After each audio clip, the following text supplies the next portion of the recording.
Welcome to the channel, folks. I'm Josh from Better Fishing, your #1 resource for catching lake trout on the YouTubes. Today we're going to go over my secret 3-step method for catching more lake trout. I haven't shared this with you before, but I'm about to do it now. It's fall season right now. It's the water temp's 58 degrees, and water temp makes a big difference for lake trout on what they do for spawn. So lake trout do two things. They either eat or they spawn. That's all they do. Right now they're in between the two stages. So I'm gonna find some that are spawning, I'm gonna find some that are actually eating. Right now we're focusing on what they're eating because that's a huge part of their life cycle and that makes them easier to catch. I'm gonna get close up and personal with you guys today. I'm gonna share my spot on the spot on the spot. Everybody always asks me, where do you find lake trout? And I say humps and ledges and all these other areas that are like kind of common knowledge for lake trout. But I'm gonna share the spot on the spot on the spot. So come off the monopod with me and I'm gonna show you right on my map where I am. Now I'm just using my Navionics chip that's built into my Garmin map. This is the 93 SV unit, doesn't really matter. You can also do the same thing on your phone.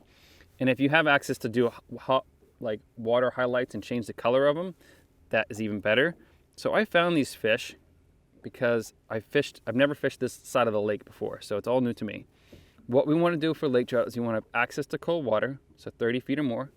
We want to have a steep ledge, and then we want to have a flat. So right now we're on a spot on the spot, so we're on a lake that has lake trout.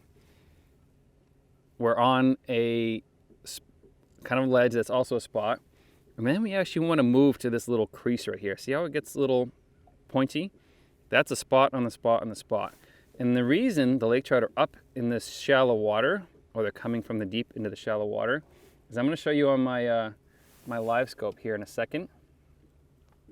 It's because bait is congregating in this area right here. They like the shallower water. There's food in that shallower water.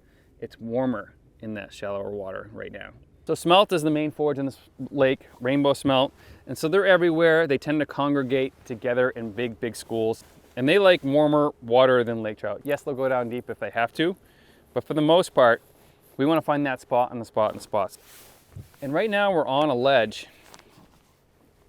And the map is a little deceiving. It's not completely accurate. If you have the ability to remap an area that you think is good with your sonar unit, I highly suggest it. It'll be more accurate, of course.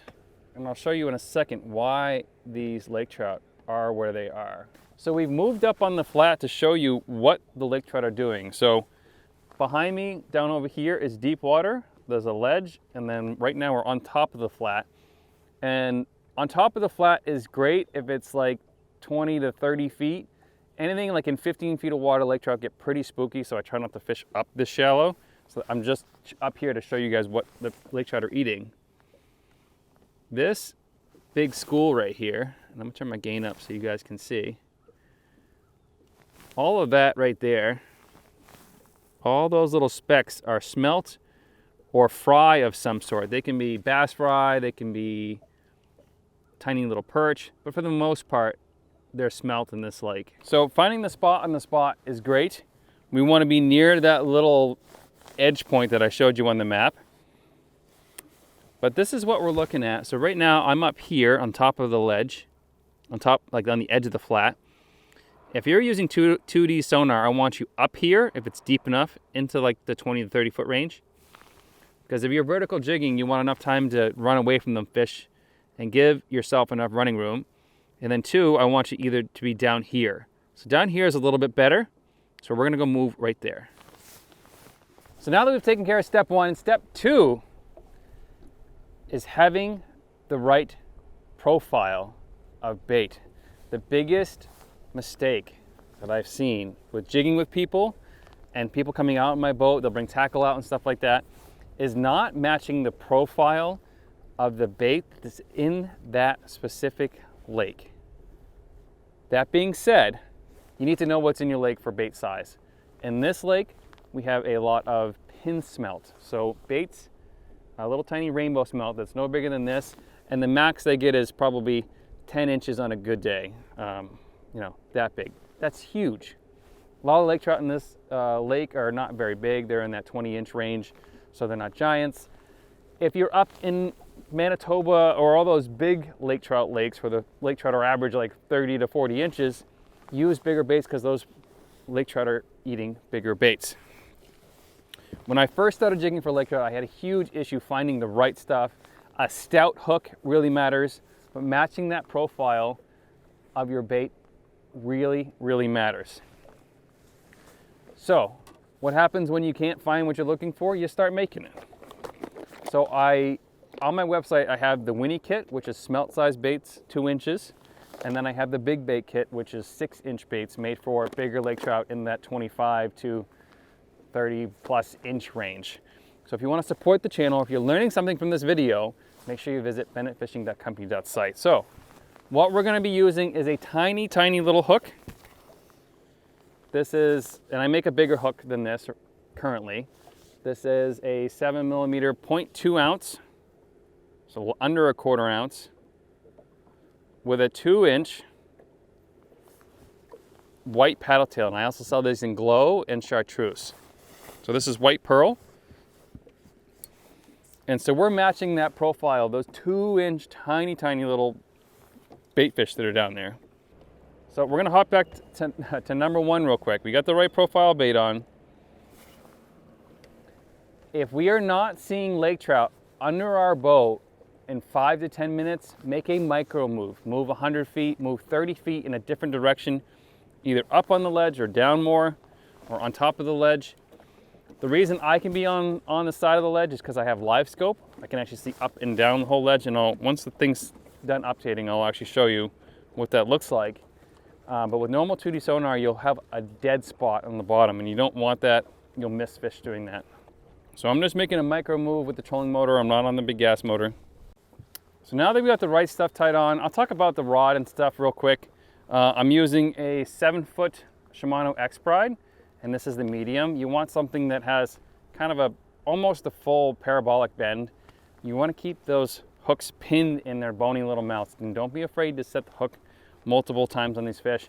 You're just going to penetrate that hook even more and get past that barb, because that barb actually adds a little resistance. So you want to make sure you get past that. So we got the right bait on. Number 3 is the jigging technique. A lot of people have this misconception about jigging. As you're going like this, you're jigging it up and down. What you're doing with that is actually getting a reaction bite out of a fish, and that's okay. That's perfectly fine. That's the way that a lot of people were taught, and the word jigging is kind of a misconception. You want to act like how the bait fish actually act in your lake.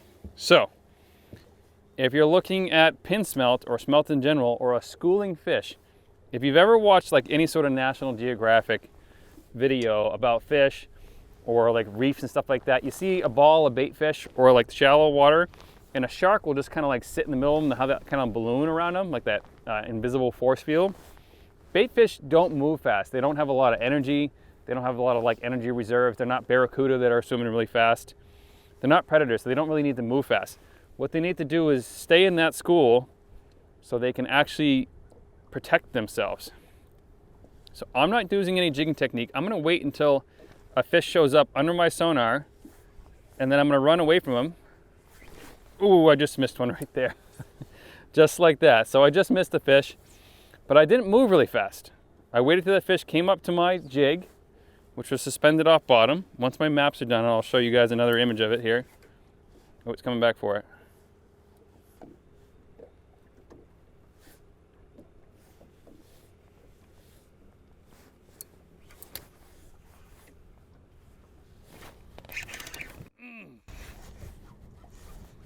Little tiny guy, but he's going right back in. But what you're seeing on the bottom there, actually heading my way in the 25 feet and 45 feet down, is a school of smelts, is a school of bait. You want to be just off that bait if you can help it, because you want to intercept those lake trouts as they come up and try to tackle that bait. So right now we're at the bottom of that ledge. Ledge is up on my right.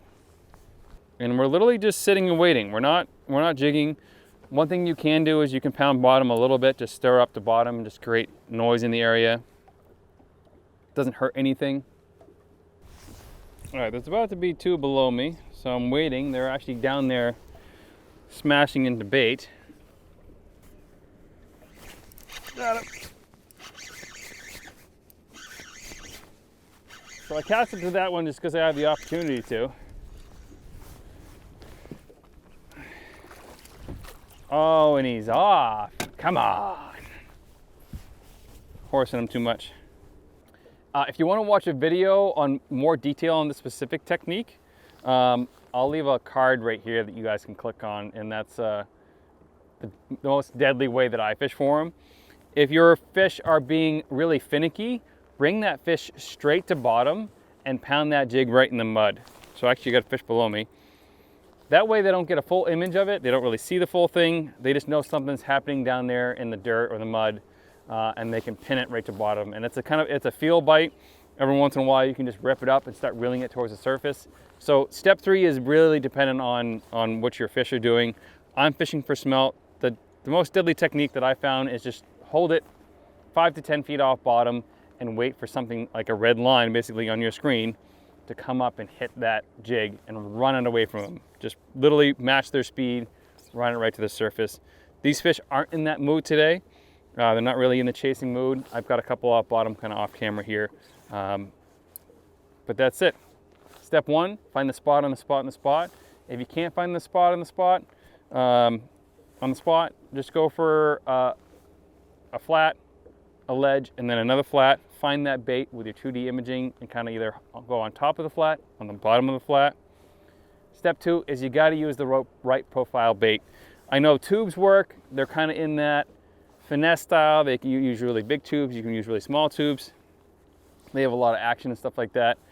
For what I use, I normally use swim baits. They have that little tail kick action, which adds a little more dynamic to your bait, which helps quite a bit. And then step 3 is act like your bait do in your lake. So if you guys can see there's a lake trout smashing into a bunch of smelt right there. So smelt don't move really fast. I'm not moving my jig really fast. I am literally just sitting and waiting for something to come up and look at it.